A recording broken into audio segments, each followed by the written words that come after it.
咁我細個嗰陣時咧就住北區嘅，咁就讀青州小學啦。咁以前就好得意嘅，咁因為青州嗰個區咧，第一就啱先學校係啲鐵皮屋啦、農田啦，咁就每日去行過。之後搬在台山，咁啱啱先咧，我返學同放學之間咧要經過嘅地方咧，就有豬欄啦、農田啦，咁所以好有趣嘅，即係好有嗰啲叫做鄉村嘅風味。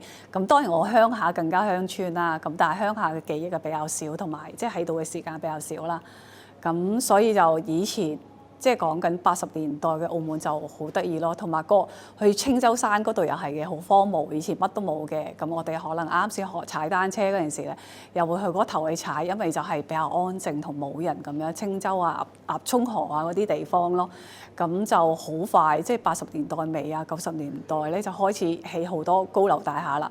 即係以前講緊新城市都係一啲廠房、一層樓嗰啲。好典雅嘅舊式，有啲葡式感覺嘅，跟住突然間呢，就幾年間咧，嘣，全部起晒高樓咁樣咯。即係由我小學到可能初中階段，嗰啲變化其實都幾大嘅喺澳門。咁當然啦，即係到去到2000年嘅變化更加大啦，因為即係澳門已經個經濟唔同咗啦，回歸咗啦，咁亦都係有博彩業啦，加埋落去啦，咁成個影響更加大，即係特別係氹仔。路環嘅區域啦，咁佢突然間起咗好多唔同嘅建築物啦，即係一啲好現代式啊，或者好有特色嘅叫做賭場區咁樣，咁亦都好多新嘅其他嘅高樓大廈啦，咁變化係真係好唔同啦。加入澳門數碼攝影學會咧，就係以前我工作嘅地方啦，個老闆就都係啲創會，即係該會嘅創會人之一啦。咁嗰陣時咧，就佢拉埋其中一個人入會嘅，咁就係我啦。咁變咗我自己都係創會嘅會員啦。咁跟住之後就一齊去搞一個展覽啦。咁由嗰陣時第一個展覽開始咧，就幫手做佈展嘅嘢啦。咁其實我自己讀平面設計啦，同攝影可能個直接關係咧，其實係唔算好大嘅。但係就個審美咯，即係個視覺審美可能會都係相通嘅，即係有啲可能構圖上面啊，即係設計上面可能有啲亮點啊，同埋顏色上面嘅運用啊，咁可能都可以應用翻個攝影裡面咯。即係有啲時我自己都攝影我都中意係叫做咩啊，色彩鮮豔啲嘅，攞啲可能色彩鮮豔嘅嘢，同埋係唔一定係真係影出嚟咁樣，咁可能係會裁下個構圖啊，同埋調下啲色啊，等佢個色好似係我自己獨特嗰種嘅色調。因為譬如相機可能影出嚟都係咁上下啦啲色水，但係要做出你自己色調，可能即係要靠呢個後期嘅 Photoshop 咯。咁譬如我自己有設計底嘅，咁就會易掌握啲咯。咁另外我都中意係 mix 啲相嘅。將啲可能2張相、3張相擺埋一齊去 mix 咁樣，咁出嚟嘅效果又係會係叫做有我自己風格咯，即係我想去點樣去拼合啲相片都可以嘅，唔單止就係用相機影出嚟，而係我再加後期而擺落去變成我自己嘅創作咁樣咯。咁其實我自己本身咧喺大學讀書嗰陣時咧，即係我係讀平面設計嘅，咁其中有一科咧係攝影科嘅，咁自己其實都幾中意嗰一科嘅，咁同埋嗰陣時有個老師啦，咁就係叫李雷奮啦，咁基本上可能好似亦師亦友啊，後尾咁佢有個藝術空間，咁啲活動我都有參加嘅，咁可能咁樣從而就對攝影可能就中意多啲啦，咁同埋係對於藝術又中意多啲咯，嗰個時期開始嘅。咁設計上面咧，有啲時可能咧需要係圖案嘅，咁可能我就會自己去影一啲相片去配合翻嗰個設計咯。咁可能就係對於我又識設計，跟住又識影相嘅好處咯。呢樣嘢亦都我會思維上邊亦都會知道啊，有啲影相可以嘅，我可以即時去補給咁樣。咁所以其實都算係咩互惠互利同埋方便咯。呢樣嘢係。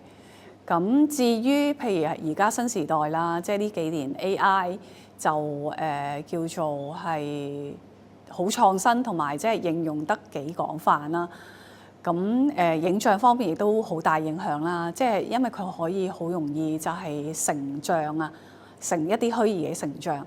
咁暫時嚟講咧，對於我咧其實係影響係唔算多，反而可能有少少幫助嘅。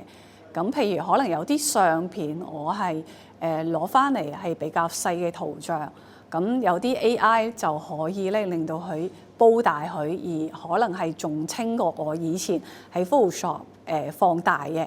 咁反而係對我係有利咯，即係暫時嚟講。咁對於可能有啲事拍攝上面嘅便利嗰樣嘢咧，我暫時係未用到嘅，因為我都係實質去影相多啲咯。咁衝擊自然係有啦，即係對於係而家呢個年代啲人會覺得可能攝影就唔需要真係去影相啦，佢自己生成一啲圖像已經係可以有一個圖片圖像去表達。咁對於可能攝影行業係真係會係叫做個價值係個觀感唔同咗嘅。咁會唔會真係唔好，或者係真係影響好大咧？其實暫時咧我自己覺得咧未知之數啦。咁當然有部分上面可能係會有影響啦，因為啲人可能覺得唔需要揾攝影師啦，或者係係啦。對於設計啲人可能本身要嗰張圖嘅，但係而家係唔需要啦。不過以前都會有一樣嘢叫做素材相嘅，所以啲人以前其實都會係揾啲素材相嚟代替。咁只不過而家可能仲方便，連素材相都唔使啦，佢自己可以電腦去生成啦，而且可以有自己要求。咁但係喺 AI 裡面嗰啲模式都係暫時啦嚇，即係會容易俾人認出咯，因為佢個模式都係有啲格式啊嘛，規限啊嘛，咁知道嗰張就係可能 AI 生成嘅，咁其實都對少少認識嘅人都分辨得到，只不過可能要求低啲人咧就可能方便咗啦，但係如果可能要求高啲人咧，咁始終佢可能都係會有用返專業攝影啊嚇，或者特登去影一張相啊，或者去幾實去記錄啊，咁亦都係存在嘅。咁其實我自己做策展咧係做藝術方面有關嘅，咁唔一定係攝影。不過咧就即係成為咗澳門數碼攝影學會嘅核心成員之後咧，其實喺個攝影嘅展覽咧，其實都佔幾多，基本上應該係一半咁上下咯。咁所以係對於可能攝影嘅展覽，就可能個模式上面係個運作咁啊比較熟悉啲咯。咁我覺得都係會係有唔同嘅人去幫手啦，即係一個叫做展覽嘅統籌方面啦。咁可能係如果係個人嘅攝影展會容易啲啦，因為溝通嘅話可能就係一兩個人啦，即係嗰個本身個攝影家啦。咁同埋另外一啲可能幫手負責統籌或者周邊嘅人咁樣。咁如果係一啲會員展咧，就會多即係會係叫做咩咧？個行政方面嘅程序咧會多啲，因為收相嗰啲都要好花時間，收相啊或者係處理嗰啲相片啊，咁唔係一個人可以負責到啦，咁就要即係側邊其他會員啊、負責人啊咁一齊去幫手去收嗰啲相片啦。咁收完之後就會係睇下嗰啲相片啱唔啱我哋要求啦，或者佢大小就啱唔啱啦。咁通常都係落喺我身上嘅。咁之後如果唔得又要聯絡返佢哋啦。咁另外就係放相啦。咁我哋而家基本上都係會統一去做嗰個嘅放相咁同埋裝裱，因為睇落去咧就成個展覽咧係會叫做視覺上面嘅裝裱啊同埋放相同一啲咧，就會視覺上面咧就睇落去會統一啲，咁同埋個質素上邊都會有保證咯。咁而家基本上都係用微噴相片去做噶啦，因為佢會係可以做到嘅度咧係會大啲啦。咁另外咧係會細緻啲啦。咁同埋紙質上面咧，咁亦都會多少少選擇嘅。咁裝裱方面咧，我哋都會就翻去嘅。咁而家好多時我哋都會用方框，因為方框咧係會你嗰張相係橫到定係直倒咧，咁都會唔影響成個展覽上面嘅觀感嘅。咁但係都要睇情況嘅，有啲可能係適合其他度嘅都會去諗咯。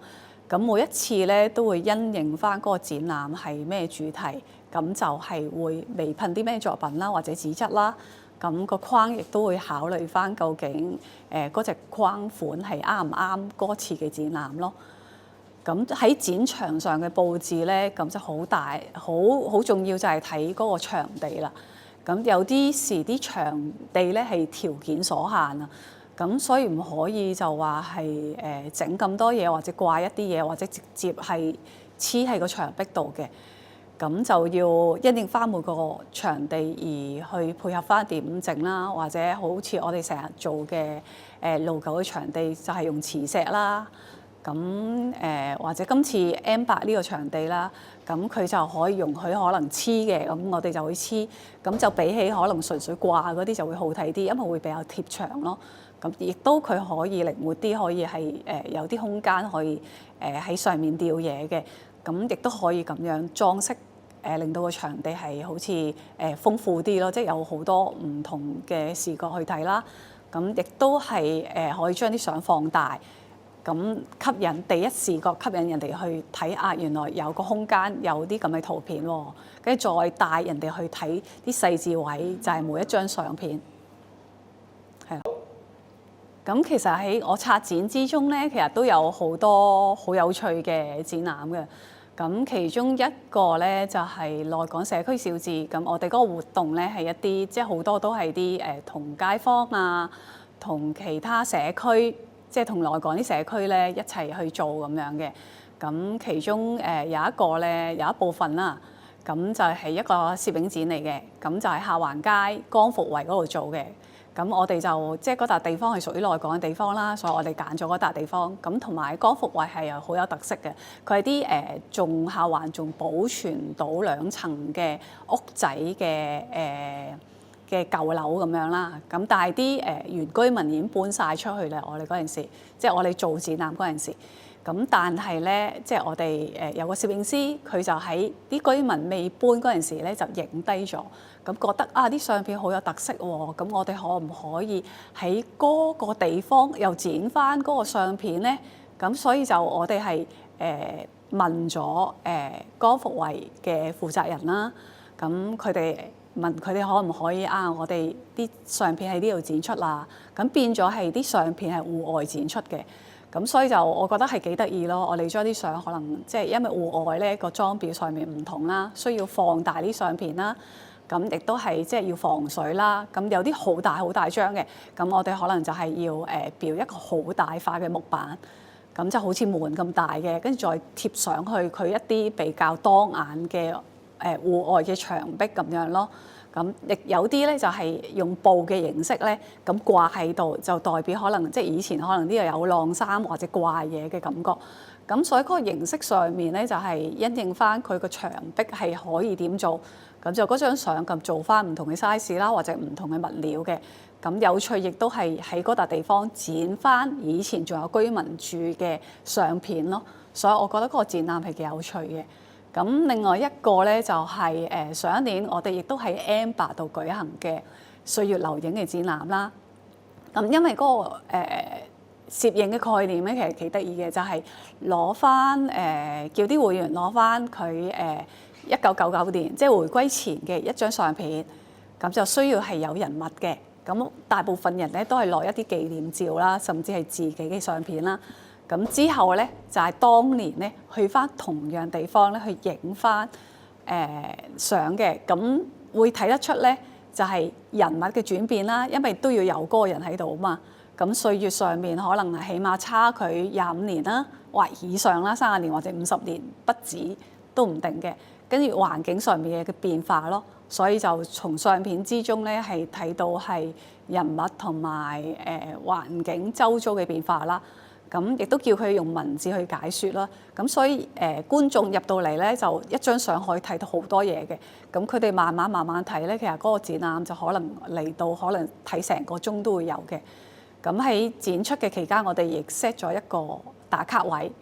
咁就有李玉田先生嘅舊相片。咁啲相片咧就好似一個場景嘅，跟住前面有架3輪車。咁個三輪車擺咗喺度咧，就好似嗰個場景就係你走咗入去嗰個場景，咁變咗啲人嚟到睇完展覽，又可以喺嗰個位度回憶翻以前澳門係點，同埋咧甚至乎可以坐埋個三輪車自己影張相，就好似真係翻以前咁樣咯。